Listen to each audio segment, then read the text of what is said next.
and welcome back to reality. Welcome back from the ORTBO. Welcome back to the warmth of your very, very cold office.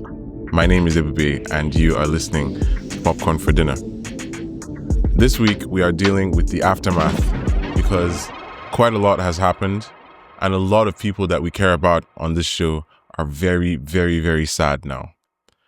Irving is nowhere to be found. Milchick holds all the power. Mark is very salty. And Helly has a lot to prove. It's more quiet chaos on Severance this week.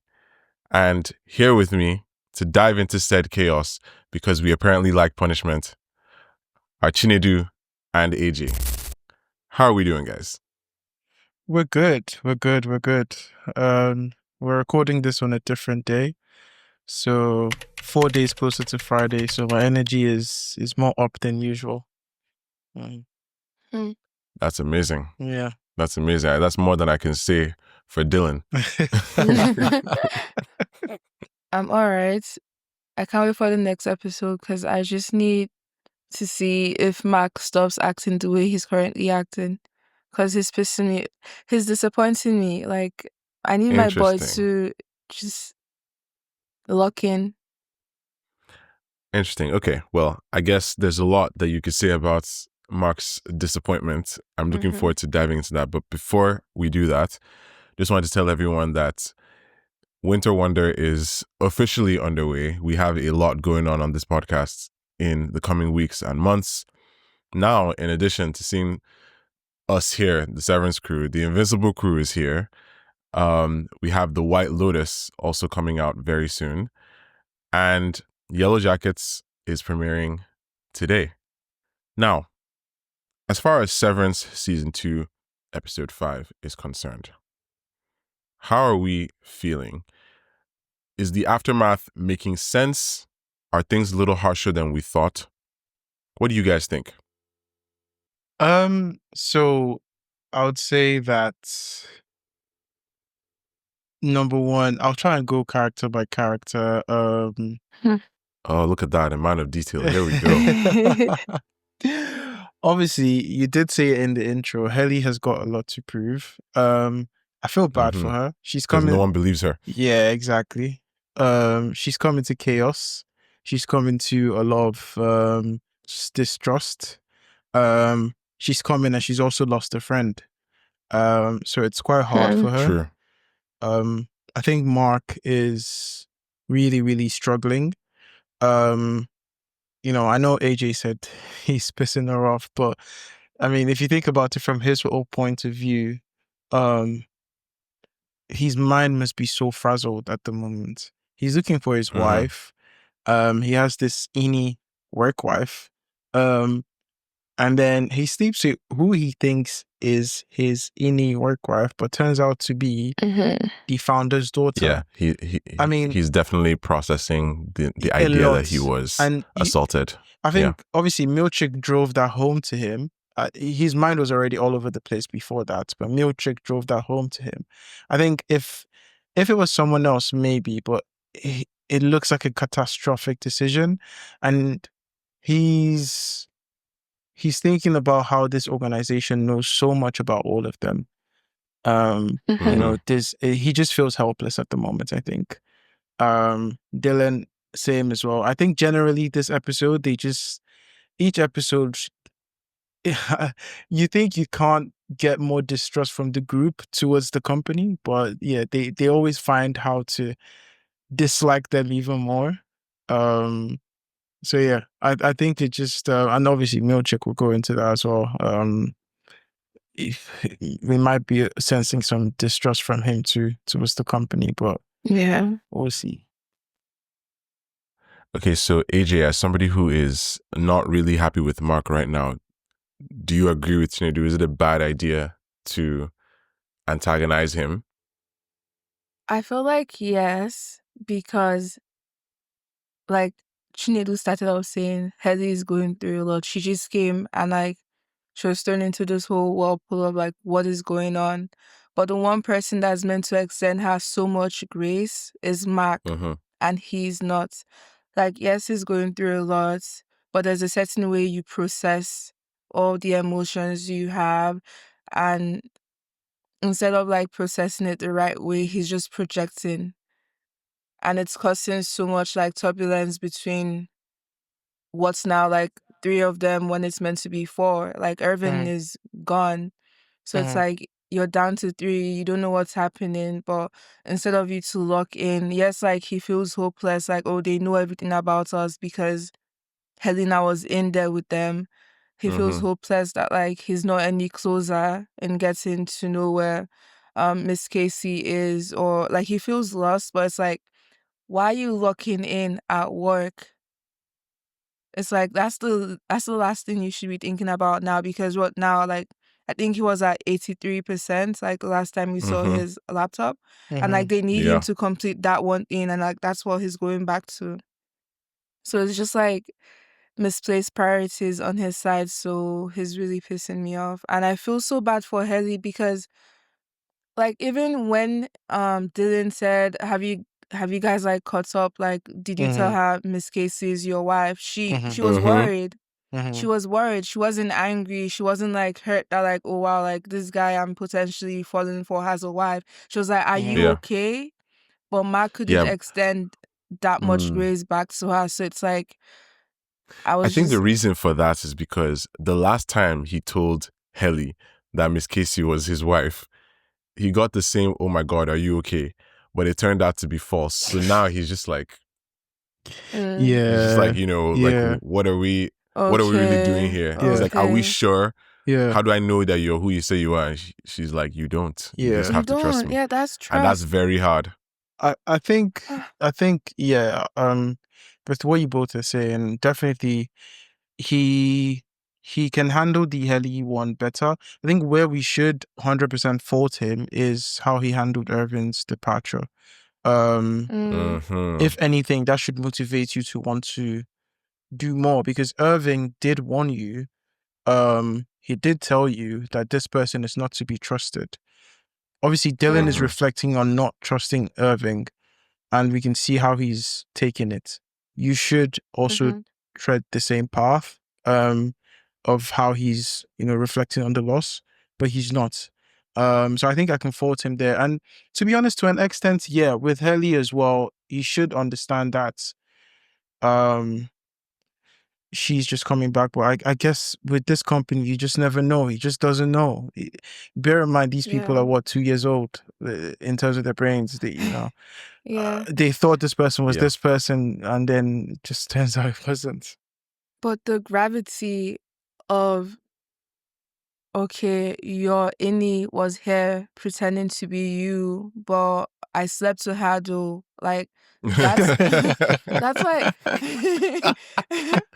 that's like something you should like mention. Like, that's very important. I know he doesn't know how to, because that's crazy, because she asked him, she's like, oh, you couldn't tell it wasn't me, and then he goes, well, she was you, or she acted like you. Like, but I feel like you're angry, you're upset, but it's like you need to let her know you guys did something you shouldn't be doing, because like there's different levels of, okay, this is messed up. But then all he has shown Helly is just like, I'm angry, I don't trust you, I'm confused, I'm hopeless. Like, and I'm like, men just stress me out. And do we think he reacts like that if he doesn't sleep with Helly, or the sex doesn't happen? Do we think he reacts like that? Maybe not, because I do think there's some element of shame there that he doesn't know how to process. Like as an innie, he's like, how do you process? Like literally, this was his you first realize ever this was the time. first time they experienced sleep. Even sleep, they've never slept before. Or slept so it's together. like, what's going on? Exactly. So I mean, there's so much happening that we need to understand that they're processing, because their world is shifting so fast. Like the world they knew literally like a week ago is different right now, and nobody knows how to deal with it. But you know what? Let's go to the beginning for now. The episode opens with Felicia the goat and somebody else from O&D talking to some guy whose face is not shown to us. And I'm guessing this is the guy that she said they send from the testing floor. 100%. Yeah. So she seems to be giving him some scalpels, like surgical equipment. Yeah. What do we make of this? What do we think they're doing with that? Are there any theories that could be confirmed by this, or is this just more confusion? I think the cloning. That's that cloning because it looked like a dental instrument, like for the teeth. So I'm like, are there bodies down there? Like, and I don't know. It's just so because obviously they're not manufacturing like stuff for like dentists for sure. That's not what Lumon is doing. But like, if anything, it has to be bodies like human beings, clones down there. That's what I thought of when I saw them. But because they were so like the way they gave it to him, like it's just like tools, but they're like, okay, here you go. Oh my god, now you need to leave. It was so eerie. So I'm like, why is there so much fear around you delivering this to like this guy? Like, what's up with these tools? So I don't know. I don't think any theories. I don't know if any theories were confirmed or not. But yeah, it did feel very obviously, as usual, the show mysterious. There was a negative atmosphere as they were handing that over to him, almost like they knew what they were giving him the tools to do. It just felt like that. And I think my own question is, I wonder if they know what happens down there. If you mirror Felicia's last appearance on the show with this next appearance, I mean, your gut instinct will tell you that she does know what is happening down there, because the kind of reaction she had to get in the book from Irving, and then the tools, it just seems like she knows what's happening there. Yeah. Okay. Well, I guess keeping with that chronological order, right? The episode immediately switches gears, and we see Mark. This is like their way of giving us the, oh my god, this guy just reintegrated. Like, how is he doing? So we see him taking pills. And I'm like, yeah, fantastic. He's following post-op instructions because he doesn't want to die. That totally makes sense. So given those post-op instructions, and even given the way we see him having more conversations with Regabi and even with Devin, right at the beginning of the episode, do we trust Regabi now? I mean, she's living in his house at this point. Yeah. So, I know Chinedu was the biggest Regabi hater. So. She's giving too much. What do they call, is it dark alley doctors? What do they call those doctors that are kind of just black? Shady? Yeah. It's like you get doctors off the dark web or something. There's a name. I can't. I think they referenced it in Slow Horses. They called it something. I can't remember. That's basically what she is. Yeah. But they're looking for her. So she was a bit. I'll give it to her. She was a bit more convincing this episode that she's looking out for his best interest, maybe. But yeah, still don't trust her.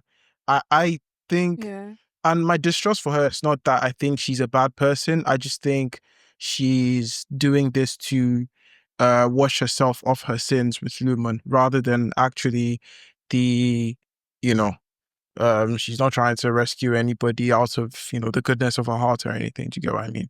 I think that's where I'm coming from. It's like when journalists pester people to get an answer, but they're just doing it for their own self, like, they're not going after for actually the truth of the story like they say it is. Yeah. Yeah. You don't believe journalists? Well, I think a lot of them are looking for what they want as well as the truth of the story. It's not just that. Obviously, I'm talking about in shows, not real life, please. So. Yeah. Okay. So with that in mind, I guess it's only fair that we actually jump to the end, which I think is a very heartfelt scene. Right? Mark comes back from the crazy day he's had, or maybe crazy couple of days, which I can't even tell anymore, but it seems to have been one day this time. he stops Regabi. She is playing with Gemma's crafts. This is not the first time somebody in this show has tried to, mess with that box. What do you guys think about that? Like, is Mark justified? Because I think he's trying to move on, but then again, Regabi's trying to help him out. But she's like, oh, if we use these things that are in this box, we should be able to actually, like, I don't know, try out some connections that you may still have to her. Maybe it'll help you see her, whatever she implies. And he's just like, nah, please leave that stuff. And then they even show, like, the box where her ashes are. And it's like, who's in the box? And then Regabi just like, they know people at the morgue, which is just like, wow. Like, somebody is out there somewhere visiting their loved one's corpse. And it's not and it's been burnt.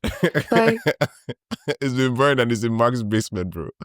Crazy. Like, what are we doing? It's crazy. The company is crazy. What are we doing? And then right from there, he starts glitching, which is like, why? First of all, why are you glitching when there's medication? But no problem. He's glitching.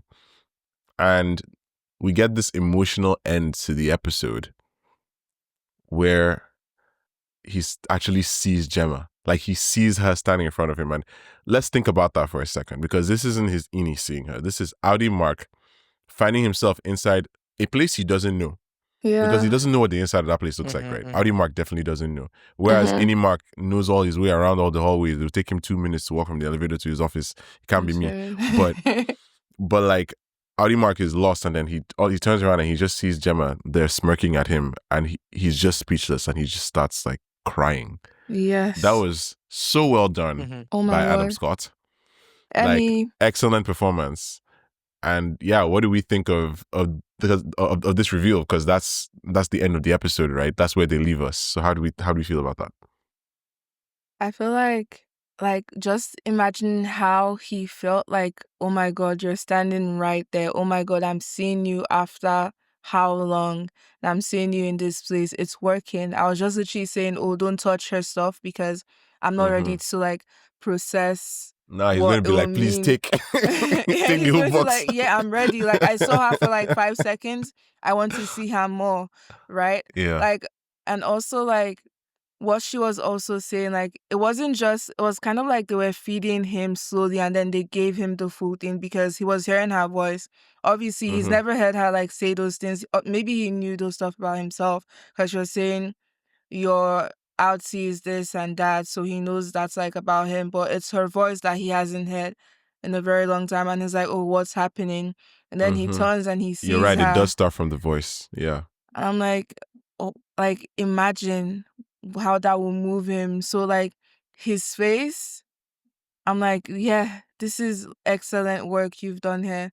But like also the fact that she said one last thing, because she said an incomplete. I think she said your outsee is going to, or your ini is going to, and then the episode ended.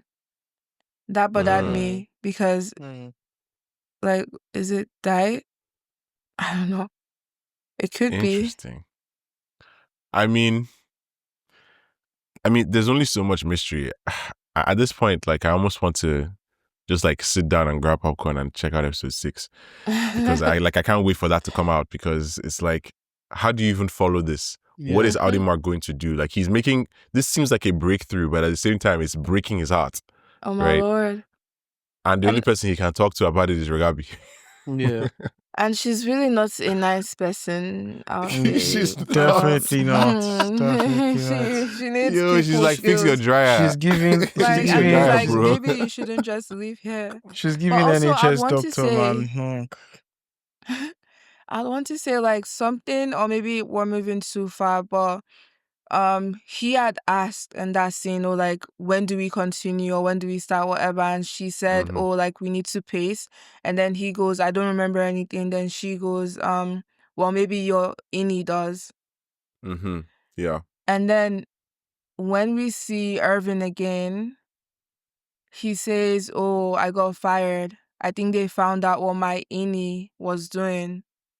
And like, there's that whole thing, like, there's more to Irving's ini that we know. Yeah. So it's like, is it that sometimes, like, with reintegration, the Inis start to do things, they don't know why, but they do it. But then that's as a result of them being reintegrated. So there's still that like disconnect, but then they're both still doing the same thing, but both of them don't know what they're doing. Because why would she say that? So it's like, does Max Mac S, does he remember something that we haven't seen yet? Or is he doing something we haven't seen yet? It's possible. I've been wondering that. Yeah. I've been wondering that. And it's even making me wonder further if Irving was reintegrated and we just didn't know. Yeah. Like, is that even, would that even have been possible? I feel like it's not the case because of his behavior, but maybe he was just acting. But at the same time, like, Irving clearly has been up to something. And I still feel like the person he keeps talking to might be Regabi, but I don't know. It could be someone else. Because she said she's had like more practice. The only possible person she could practice with could like Irving. Exactly. And she was like, oh, this isn't, that's not how it usually is. I don't usually do that way. And then Mark and I said the same thing at the same time. Just like, what do you mean by usually? Like, what have you been doing? Oh my God. Yeah, I don't know. She's kind of shady in that regard. But actually, let's talk about Irving, because he goes to that payphone, right? He's telling someone he's been fired, as you just said. And then he sees that Bert is still watching him. So he clearly feels like, okay, this guy is here again. And we can get a sense of that because of the way he addresses him. He talks not like somebody discovering it for the first time. He's talking like someone's like, yo, why are you following me? Like, this is not the first time I've seen you here. So at first I'm like, okay, is this some kind of love seeping through? I mean, of course, in the fandom, there are these ideas that Irving and Bert have actually been, they've had to separate them several times, but they keep finding their way back to each other. Like, they keep resetting them maybe in the testing floor or something. Obviously, that's going into very speculative territory of what the testing floor actually is. What are they testing? What are they doing? We kind of got our first clue in this episode with Felicia's meeting with the guy that they sent. But how interesting, though, was it to find out that, obviously, right, like listening through Christopher Walken's iconic voice, we find out that they fired Bert. Yeah. Like, this is like, oh, Bert G is retiring. Retired. Yeah. He's just, it'll happen to you one day. And then they're like, oh, your innie had, a dalliance with another employee or something. And then, I lose my job. And now you're like, next thing I know, I see you at my door. So it's like, what's that about? Like, I'm not a mathematician, but I can add, that's kind of what he's saying. And for me, I don't know, maybe I'm thinking too deeply here, but this is just like new levels of injustice, because here I thought this guy retired and was getting like pension. Did. Like, I knew he was fired fired. him. Really? You guys thought he would? I mean, I just thought they because retired him. No, something. because I thought like, what happened? They said, Bert G's Audi is retiring. Like, because from that in season 1, like, there was no reason to not believe that, because Bert G, the Audi, Bert Goodman, he doesn't know what is happening inside. So he's not aware that he's leaving behind Irving. Yeah. So from his perspective, it's just like, okay, it's my time to retire. I mean, the guy is old, right? Yeah. And then inside they have a retirement party for him. Yeah. Only to find out that I always they felt fired he him. was fired, because I think right before that, something happened with him and Bert. I think either they were somewhere together. I can't remember, but I know there was a scene just before where they got in trouble, or they were, they were together. And then that happened later on in the episode. So I always felt like that was Lumon retiring him. I'd never thought it was a thing where he retired of his own accord. Maybe I'm remembering wrong, but I always felt he was fired. I just didn't know that they actually told him the reason why. Unsanctioned erotic entanglement is what they said, which I'm very sure was Milchick that said it. Says too many big words. That was definitely Milchick. That was definitely Milchick. Oh my God. That's so wild. Oh, Milchick, man. Milchick and his use of words. Because I think this is the first episode where he actually, like, full on swears, like he's using the F word, like at Mark. Yeah. Yeah, he's proper backed against the wall for the first time, I think, as well. Yeah, he's like, why did he have to get so close? I was like, yo, Like this is such intimidation. Like he just kept like he walked close. First of all, he puts his thing there, and then he walks inside the elevator and he's talking to him. And then he moves closer and he's like, bro, you want this boy to cry? There's different layers of, okay, this is weird because that elevator is small. Yeah. He would have said, oh, can you come out? Let's talk for a bit. Why are you leaving work 6 minutes early? He went in. He went in. He wants to intimidate him more. He said, I'm going to be face to face with you. Did you tell her you guys da-da-da-da? I'm like, Milchick, like, this is not you. What is happening? It is 100%. Maybe it is. Maybe this is the real him. And it's coming out. Ew. That is probably him. Fully him. Oh my God. Because Milchick is going through it in this episode. So he is. Oh my God. Before we get into Milchick, can we still talk about Brett and him saying Fields? Yeah. Yeah. They canceled their trip to Milwaukee. Yeah. But do you want to come over for dinner? We like expensive let's get wine. into that because Bert, what are you doing? What are you doing?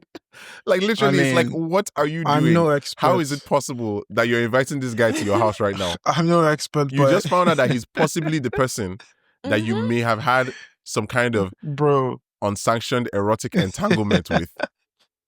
And now you've seen how it's messed up your trip, how things are going with Fields, and it's like, okay, let's just invite you over. Yeah. It's like we like wine, expensive. I was like, excuse me, this guy's a city girl. Like what? Like what are you doing? I was thinking, does Fields know about this invite, or is Fields gonna be there? What's Fields gonna say? Like, it's like, oh, you brought this guy back. Like, what kind of? I don't even understand the logic. Also, what's up with going to a stranger's house, man? What the hell? Because you know the other freaky thing he did? God. He goes, do you want me to drop you off? And then Irving says, no, I'm good. And then Bert goes ahead to say, I know where you live. I know where you live. It's like, I'm like, who is this man? I will not go to that house. It's giving. Yeah, Irving accepting the invitation too is like, it's bro, crazy. Clearly you don't have sense. Bro, red wine, work husband. That's a crazy combination, man. Like, what is going on? Nah, it's actually madness. I'm even thinking about like speaking of houses, right? And strangers appearing. I'm thinking about still the effects of Natalie appearing at Devin and Ricken's house because they're there workshopping, the new book, and it makes even less sense than the first one. So it's like Devin is reading those words and she's just like, what is this? Like, what actually is this drivel?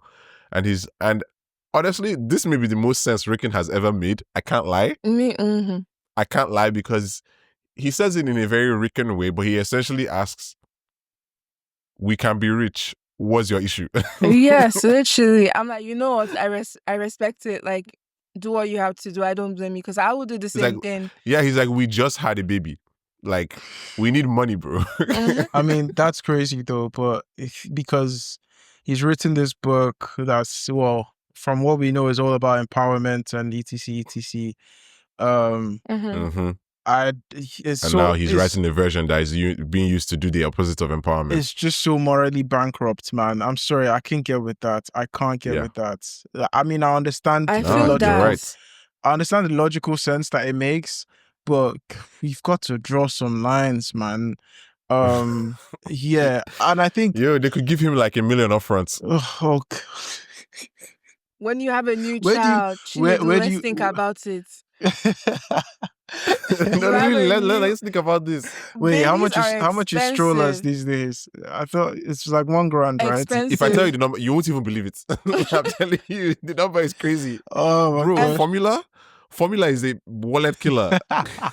Why do you know this? I'm pretty sure. Wait, you guys, I'm pretty sure they also told him this new version of your book is only going to be for innies, so it's only going to be inside. I would be in all of their branches. Yeah, like that's like guys, I would write it. You would write it. Oh no, man. I don't know. I'd write too. Maybe I'm some self-righteous prick. Oh my God, bro. But yeah. Nah. And then he goes ahead. Not only is he upsetting his wife, he goes ahead and calls Natalie Nat. I'm like, where do you know Nat from? Yeah, that one got me. I was like even Devin was like, Nat. Nat. What do you mean by Nat? Who's that? Let's I chill said, on who the heck is that. that? What is Nat? Oh Like my how goodness. often do you guys talk to the point that you guys are using nicknames? Like, does she call you Rick? Like, what is going on? Nah, Natalie's problematical. She's type of Ah. person. Like, can you imagine being somebody's wife and then you arrive home and Natalie's With just that her sitting there? It's creepy like, ass smile, man. Smile and like her posture, like she's like, you know, like corporate. I'm like, Yeah. this lady. Yeah, she's quite wild, to be honest. Meanwhile, Devin doesn't truly know what's happening with Mark yet. She definitely doesn't know that any Mark is getting intimidated in the elevators. Milchick, all the things he's doing, I mean, it's retribution at some point. It's like, it's like I said at the beginning, this is the aftermath, because the ORTBO was clearly his idea. I saw it on some level as scared straight. Yeah. It's essentially like he's saying, say you guys like you guys want to see outside so bad. Mm-hmm. Here you go. Mm-hmm. Then he puts like a dead seal or something. Then like all these creepy stories, the animatronics, all that stuff. And you know, in the end, it's like everything goes very, very wrong. And now he's having his first performance review as head of the Severance floor. And that whole performance review scene, just wild in many ways. But Milchick is going through it like after the day he's had and after the way the innies were talking to him. Because one of the earlier scenes, like they had a meeting in his office, right? And he had to admit that, yeah, Irving is not coming back. That whole thing was just wild, honestly. Because I feel like after he said all those things to Mark in that small space, and then Mark leaves, and what somebody who looks to be Helena is watching him leave. So like she's still on that somehow. Yeah. I don't know. Like it's funny because if she approaches him outside, now that he's reintegrated, he may remember her. Yeah. And he will now be like, you know, get away from me or something. But maybe not. Like maybe he's going to play along. Yeah. Like just staying with Milchick, I feel like now I've really come to like him because it's not easy, like running things, to be very honest, but it's not easy running things. Wow, wonders shall never end. When it's like the whole thing is like, it's really not your fault. Like there's only so much you can control, right? To the point that like, okay, they just gave him black hair as like, oh, you're doing a good job. And then one thing goes wrong. Okay, the thing that went wrong was pretty huge. Like Helena almost died, right? But then like in his performance review, like everything they had about him was pretty, apart from like the ORTBO stuff, like it was pretty dumb. Like the paper clips, oh, you use too many big words. I'm like, bro, honestly, this company, it now makes sense why Milchick works the way he does. yeah. Why he's always putting things, he's aligning things all the time. He's making sure that things are perfectly in place. It's like, because what kind of actual madness was that? In fact, you know what? Let's go over what Mr. Drummond said in that review. And some people very close to me call him Big Wur, which is wild. They don't even care about his name, just call him Big Wur. And I was like, this is like now a tangent, but like I asked them, Big Wur, like what are you talking about? I said, yeah, White Rick Ross. And I was just like, oh my Lord. I was like, oh my gosh. That's hilarious. You know what? You kind of ate with that, but whatever. In any case, first of all, this performance review is monthly. Can you imagine working a job where they're doing performance reviews once a month? Honestly, they have to be paying monthly. me. They Like, have to be what do you paying mean? me. And then on top of that is 2 to 6 hours. They have to be paying me deep. What kind of figures. range is 2 to 6 hours? You have to pre-order the That's lunch like menu. 6 hours is like most of your day at the office. Say, oh, if it's going to take more than 4 hours, lunch will be provided. The order taken in advance. It's like, oh, we won't be needing it. It's like, bro, take the menu. Take the menu. Oh my God, you. No. And he took the menu and then he selected something and then he sent it back. I was just like, wow. And then there's the fact that Natalie's sitting there the whole time. But in any case, it's like, okay, depending on the number of atonements and approbations, the positives, you receive the care paintings with grace. Your attendance and urinalysis, solid. So they're urine testing him every day. Is it every day? Is it every month? Is it every week? Like, I don't know. And then the negatives, anonymous, uses too many big words. And then hilariously, he tries to defend himself with big words. That was kind of funny. And then paper clips were backwards, so it wasn't clear where to start reading. And I'm like, are you dumb? Is something wrong with you? Maybe I'm the problem, but I did not know that paper clips determined where I should start reading. Mate. Personally, I didn't know this. Maybe I've been using paper clips wrong. But then, of course, they talked about, all the things that have actually been happening, bringing up the outside team, the kindness reforms, like the break room renovation, the Dylan renovation as well, things like that. Drummond is essentially saying, you've been using company money to do all these things and ain't no results. These people are actually behaving worse. They're performing less than they were before. Yeah. Which, on some level, from a corporate perspective, we can't blame Drummond for saying that. Oh no, 100%. 100%. But it still feels very unfair because what is this guy supposed to do at this point? Has he even been How a do you month guys in the feel job? Milchick is recovering after this performance review? Because they gave him a whole booklet to read this stuff afterwards. Yeah. Yeah. I think it puts a perspective into why Jamal Tillman says this season, he doesn't believe that Milchick is the villain. Because we then find out, I don't know. Cobell might not be either. You never know. But I don't know about you guys, but I didn't know that Milchick did, these things like Dylan, the break room. I didn't know he did that himself. I didn't even know the ORTBO thing was him. Maybe it's kind of me forgetting that he actually has power now as much as Cobell did. He's in charge of everybody who is severed. Exactly. I think including the good people, or including O&D, all those, everyone. So he does have a lot of power now. So it does put into perspective that we are starting to see that this person may not be as bad as, he's being painted out to be. But then at the same time, we also see that scene that we've talked about in the elevator where he's not afraid to push use his power, his KPIs. Yeah, he needs to get his KPIs still. He might be a not so bad person, but he needs to show up in that monthly review looking good. And I think for him, I'm also thinking he's probably wondering where these complaints have come from. I do think it's come from Miss Wang. I think there's a lot of I wonder where this is going, to be honest, because Miss Wang they did seem to have some friction in this episode. Exactly. He didn't let her play the theremin. Yeah. Miss Wang cannot go Miss Wang cannot go into his position because she's too young. So what exactly is at play here? Honestly, you're saying she's too young to be department chief, but bro, she's too young to be doing the job she's doing now. Fair enough. It shows how much Lumon has even brainwashed us now. So because we've actually all now just become comfortable with the fact that there's a child working here.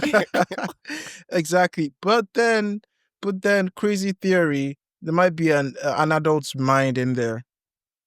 So yeah, I saw some people saying there that might be it might be a Miss Casey clone that they've grown from birth. Jesus Christ, or grown from a young age or something like that. Like they synthesized her, essentially printed the body at like a younger version. That's honestly that's a lot to deal with. Some of the theories that people come up with, I'm like, Jesus Christ, man, that's some basement level stuff, yo. I know somebody really thought hard about that one. But I do think that there might be an adult's mind in there, they might be coming up with some chips where they can put people's consciousness into, and then insert it into a body that they want. So Miss Casey might just be someone's chip in her mind, basically. Crazy. Yeah, man. I don't know. Milchick, like I said, is going through it. In a sense, we see him try to reach out even before that performance review, as they called it. Mm-hmm. Natalie, wait. Natalie. Like, he asked her about those paintings. Is that what you're thinking of? Like the fact that she wasn't helpful at all, and the No, fact that she still went and sat in the review. I feel like Man, also she's also honestly they're kind of like in the same boat in the sense that she has to do so much for like Lumon, but like she can't have personal anything like because he asked her and like you can tell she felt a certain kind of way, but I don't even think she lets herself process her personal feelings I within the agree. field of like Lumon.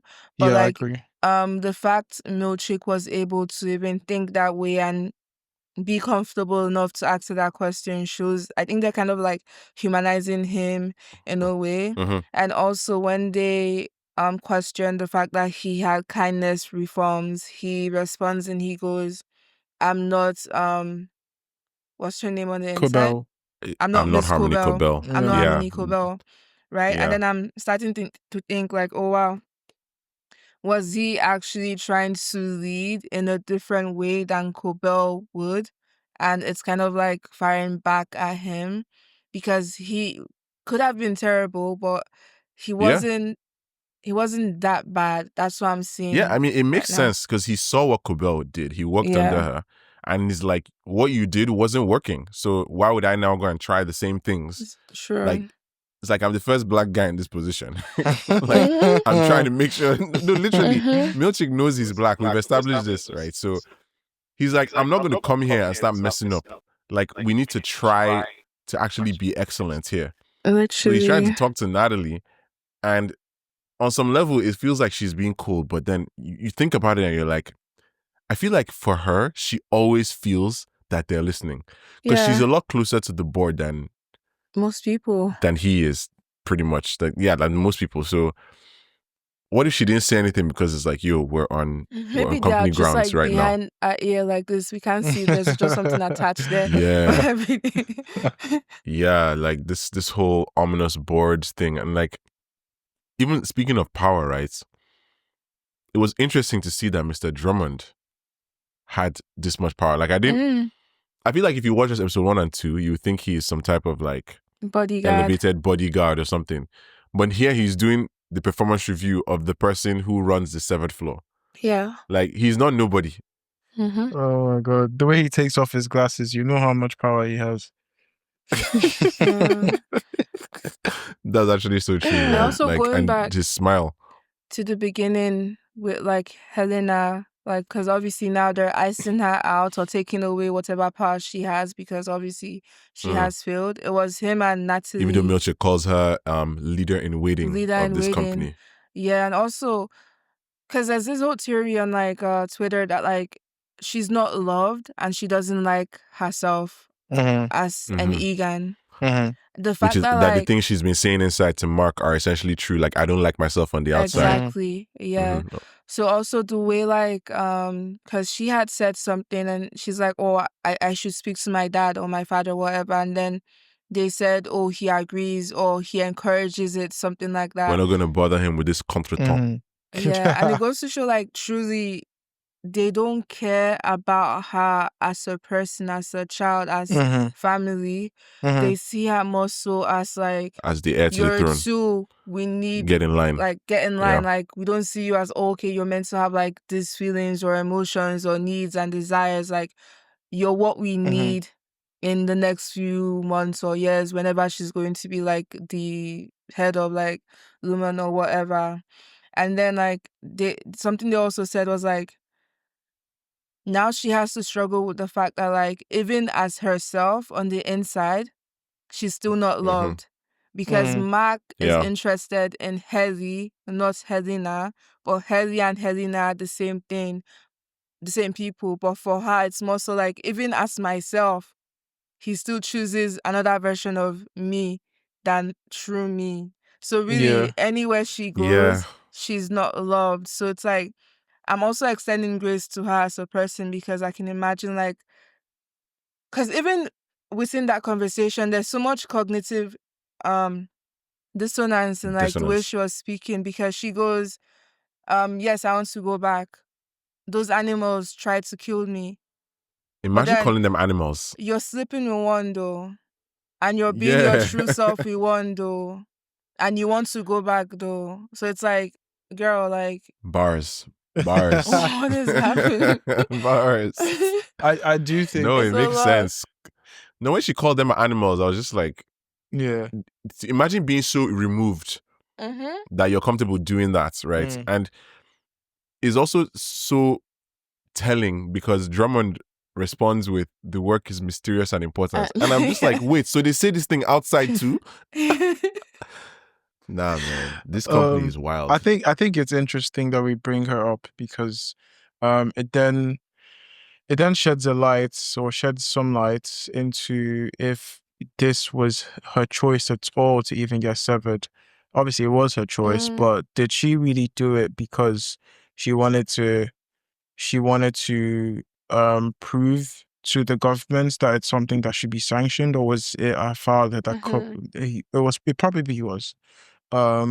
And it may be a bit of both. yeah, maybe a bit of both. But I do think there's that, we've referenced it in the show, there's that relationship that that's kind of similar to Succession. To Succession, to what Logan had with Shiv. Logan and Shiv. Yeah. Yeah. Kind of, that father-daughter hate-love relationship, almost leaning towards hate, to be honest. Fetid moppet. Yeah, that was crazy. That was crazy. My God. And I think with Helena, I think she finds, as much as she probably dislikes it, she finds that she's fascinated by the innies, and she's fascinated by just their general aloofness, and she also shares a lot in common with them that She's jealous. discovering. Yes, she is jealous, and she's jealous, and she doesn't know how to process the feelings of, what they're going through, and just, I think the oblivion, not oblivion, but the kind of the just passion they have Freedom. for what they exactly, they believe in something and they're really going after it, and even seeing how they went in to get their friend, or at least Irving, was so adamant that this person, you are not who we love, you are someone else. And then he's like, I don't believe you, bro. honestly. And Milchick is the one dealing with it now because and Dan Erickson has also said this, right? Dan Erickson, who created the show, like, if season 1 was akin to infancy and childhood for these innies, season 2 is essentially an allegory for their adolescence. Exactly. You can see how they're rebelling. Exactly. You can see how they're starting to question things. Like, Dylan is just too funny. Like, it's hilarious to me that last time we were here, we were talking about how, like, we need to examine how different characters swear in shows. And Dylan was just off the charts in this episode, bro. Like, what is 3 dry fucks? Like, what does that even mean? He said, I don't give 3 dry fucks about his Audi. He's so creative. Where did that come from? He's so creative. Nah, man. That whole meeting, that MDR meeting was just, it really just embodied that whole Milchick is trying to manage his children vibe. His kids, right? Like, because Helly comes in and you can tell immediately this is Helly R now. Yeah. Because she just barges in there. She's like, I need answers. Yep. Tell me what's going on. Yep. She starts talking about like, oh, like she was here. She took my body. She took my identity. Yeah. And that's so interesting because her Audi is calling them animals. Said, oh, my innie who tried to kill me. And then she's here. She's like, she took my body. Like, she's not even acknowledging that they are the same person with the same body, 2 sides of the same coin. Like, for her, it's just like, how dare she come and do that? How dare she infiltrate our world? And then, of course, like, it leads us to the question, like, have you guys heard of the Gakshupin? And they're like, silence. No, Mark is like, let's assume we haven't. The funny thing here is, I have actually heard of this concept. Like, I actually knew about it. Oh, okay. Yes, but I didn't expect him to bring it up here. Oh, okay. But it kind of makes sense that Milchick would kind of draw that out of his hat of tricks Honestly. to kind of just like get them to feel the wonder in what's going on. Like, I feel that's part of the whole childhood versus adolescence thing, because season 1 version of these people would have actually been placated by this story. Yeah. Irving would have been like, "Oh my God, that's amazing." Yeah. Like Dylan would have been like, "That's pretty cool." Yeah. Yeah. And then this time Dylan just hears the story and is just like, "Okay, so It's like when a kid stops believing their parents when they say, "Go get the shoes, we'll go out." Yeah. Like they actually force him to admit that Irving is dead. And then he takes them to their office. And not only are there 3 desks instead of 4, they've erased Irving from the pictures. Bro. Like, that's too... Why? Like, what? What is going on, bro? They told Dylan, words have consequences. I would hate to take away certain perks. So now that stuff is backfiring. Yeah. Quickly. It's already backfiring. Quickly. This is how they get you. Like, you went and you betrayed your people. Quickly. Now Irving is gone. And they're using this thing to blackmail you. How do you feel?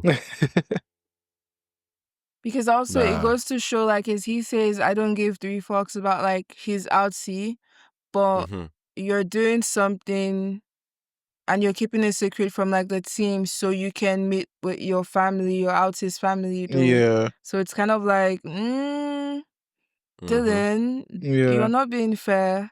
I feel like he needs to tell the group, like, this is what he's been doing. This is the perks he's been given. But obviously, like, with the way Milchick is moving now, he's going to take everything back. He's not going to see that lady again, which is fine, to be fair. Yeah. Though I wonder, like, I feel like there's this theme of quote-unquote thruples going on right now in this season. There's a part of me that's like, I wonder if they introduced that idea in episode 1 because that's kind of what Dylan was going to end up having with Gretchen. But it's just left to be seen, right? This is only the first half of the season. And I feel like the innies are discovering that they're people more and more, like discovering more aspects of humanity. I don't know if Lumon is ready for that. Like, I don't know if they really planned for these people to get this much agency. Because, I mean, on Lumon's and Helena's part, like, to know that the innies are physically people as well outside of Lumon, like in their homes and everything, albeit being split mentally, and still view them as subhuman is such a way, I think, it's like a weird way to be needlessly callous, because why treat them like that, you know? I feel like, you know, we have all these different principles and stuff that they're following, and it's like, does Lumon expect that from people on the outside too? I think it's a very good point you're raising, and it probably lends to the religious side of the company. As much as the company is very capitalist, there is a very religious side of it. And, you know, you wonder why if, I this is not something that I thought of, but I wish I could give credit to whoever I saw it from. But it's essentially said, does Lumon or does Kier pretty much, is this all about conquering the parts of you that you hate? You know, your innie is something that you look down upon because it's the parts of you that you want to wash away, or I wish it made more sense in the sense that the way I'm explaining it, but it kind of just sees how this company is very cultish. So yeah, it makes sense that they see people who are working for them as subservient to them, even though they're a version of themselves. Because then, does Kier see that whole story? Was that just that it was his twin? Was that him conquering himself? Yeah, I wonder that as well. Like, is this just some kind of thing where they're talking about him, like, putting aside or like shedding his interior, like his childish interior or something like that? Exactly. Was there actually a Dita? And for me, it's like, if there was a Dita, did he kill him? Yeah. Because I know this guy's head didn't just turn to moss by itself, right? Yeah. So yeah. So I'm not sure what they're trying to go with there. Like this anti-sexual pleasure rhetoric in a lot of religions. Yeah. And I wonder if like this is Lumon's version of that as well. Yeah. Yeah, I mean, yeah, it checks out. Like, we ask you to work, you're supposed to be working. Even though you're me, you are supposed to be working, and I still look down upon you. So Yeah. yeah, Like you are me, but you're yeah. not me. yeah, It's exactly. like You're your worst version of very me that weird. needs to be subservient to whatever I say. We've seen it time Yeah. and I time think it again. also goes down to the fact that this company measures people and personality in a very like Exactly. specific Binary mathematical way. Yeah. You know, like for example, the buckets that the refiners send the numbers into, Mhm. like they correspond to the four tempers. Yeah. Like if you actually look at the screen, like you can see all four of them there from like, you know, woe, dread, you know, malice, and frolic. So with this in mind, I feel like the actual numbers that they refine, because they go from 1 to 9, I've been wondering if those numbers correspond to the 9 core principles of Lumon. Because they talk about those 9 core principles, you know, like you know, wit, verve, those things that like Irving was picking his favorite one from. And I feel like they look at these numbers and based on how they make them feel, they send them into those buckets. So I wonder if there's some kind of cross-referencing that's happening. It's like, okay, if they put this number here at this time into frolic, what does that mean versus this? And maybe that's how they're using that to build personalities for that whole like cloning thing. Maybe that's what Cold Harbor is kind of coming towards. Yeah. And in fact, Milchick's reports, like his performance review, it had a few of those it had a few of those principles at the top. So it made me wonder, like, okay, are those his weakest of the 9 principles? Are those the ones he's strongest at? Do they just constitute his psychological makeup? Yeah. Like, I feel like there are all these visual clues that they're using to give us a sense of what this company is trying to do. But obviously, it's left to be seen. You know,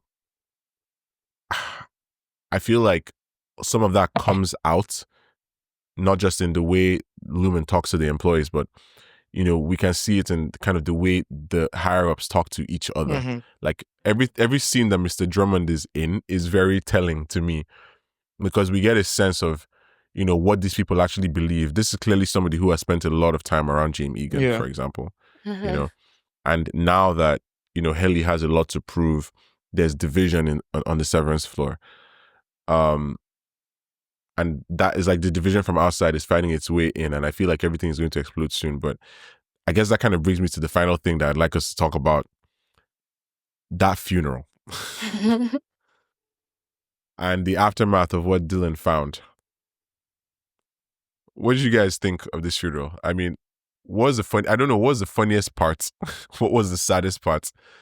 Did it work? Was it necessary? I mean, I know this is probably where AJ started to feel annoyed with Mark.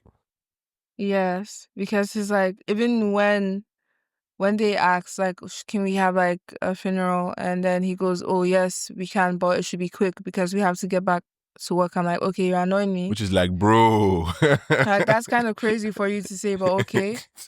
For funniest thing is when Milchick is like, Dylan, okay, come say something. You have 10 seconds. No, let's 9 seconds of silence in honor of Irving. But it was 9. like 2. They didn't give them 10 seconds. That's one. Oh Number my 2, God, it was bro. like 1, 2, 3. Then he goes, okay, that's all. I'm like, yeah, it wasn't even the 9 seconds. I thought about that too. Is it 9 seconds for like the 9 corporates? It was like, why 9? One thing that was funny to me is the fact that, like, obviously these guys, they don't know what's happening on the outside world, so they can't use years. So on the wall it says quarter 870 to quarter 882. I'm actually screaming. I actually missed that.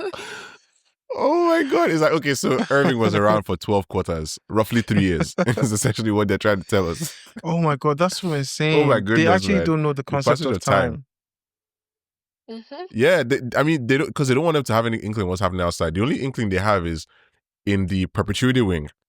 For example, it says that, because it says under each Lumen CEO when they were born and when they were CEO. For Kerr Egan, for example, it says that he was born in 1841, and then he became CEO in 1885, which is a position he retained until he died in 1939. And I don't know, there's a lot of stuff I've been thinking about regarding Cold Harbor and the American Civil War and what Lumon might actually be doing and how Kerr may have been involved, even with World War One. But I don't know.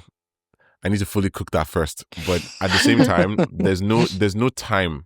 There's no time that they want these people to be aware of. So all they know is they come to work. Like, think about it again. Like I said, right? These people in the ORTBO experience sleep for the first time. Yeah. So that's definitely something new to them.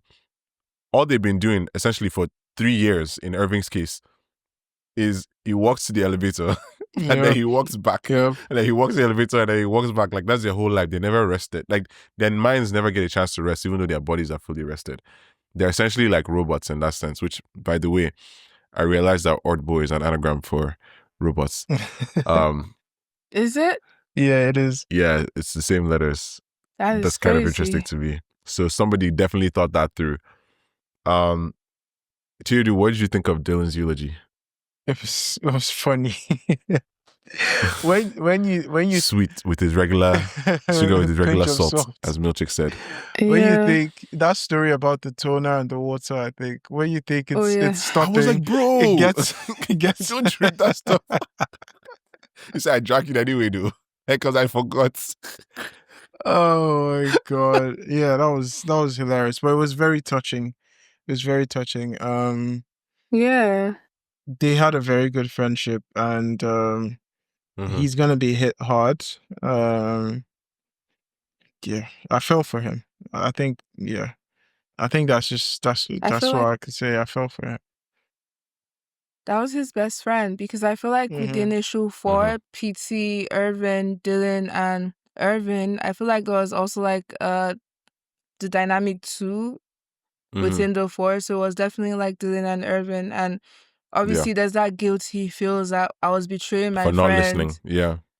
because I wanted to see like some random lady and kids. Because anyways, that's a side point. But I felt like I felt really bad for. She really doesn't like any Audi relationships. No, it's just like so confusing. But and then you know how PC told Mark. I don't know how Mark got to find the map behind the picture, or like why. Okay, he was replacing it, but the last thing Yeah, he Irvin just said. saw it. Yeah, the last thing Irvin said to Dylan was like, "Keep your heads Hang up," in there. or something. Yeah, and It was then hanging there because that's what's on hang. that poster. Yeah, exactly. Hang That's in what there. made him realize to look behind Yeah. that thing. He saw the hanging there and he was like, wait. Oh Yeah. wait, yeah. It reminded me so much of like PT, and then I started feeling scared that like, oh my god, like what if something actually happens to Irvin? I don't know. I was Yeah, I like, mean, there's only so we'll have many to wait and people we see. can lose. I don't want to lose any of them. I don't think people will die in this show, but like, maybe not, Let's but see. I have to hand it to Irvin. After, not understanding the assignment seemingly for so long, this guy went to Felicia, found out where the testing floor is. He didn't draw a map, bro. Like, PD, I appreciate Specific you, but that map was always directions. confusing. Like, bro. he wrote down the directions. He said, "This is how you get there, bro." He Yeah. drew what the thing was, and then he wrote directions on the back. And Dylan is like, "What?"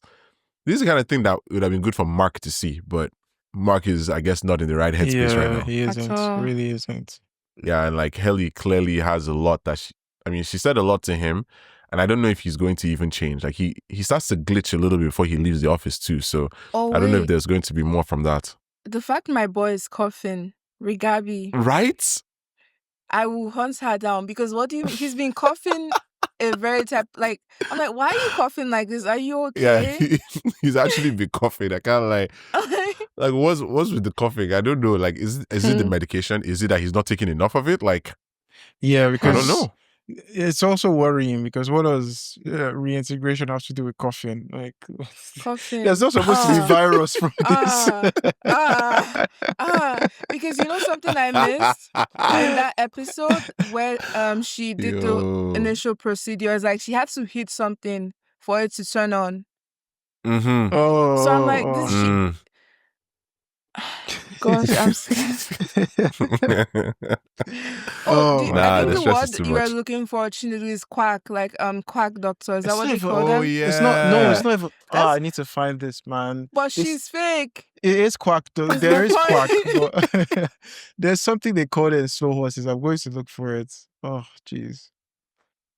But yeah. Nah, I'm very worried about him. I can't lie, because this is how PT started. Slowly. Mhm, It is. Slowly. mhm. Yeah.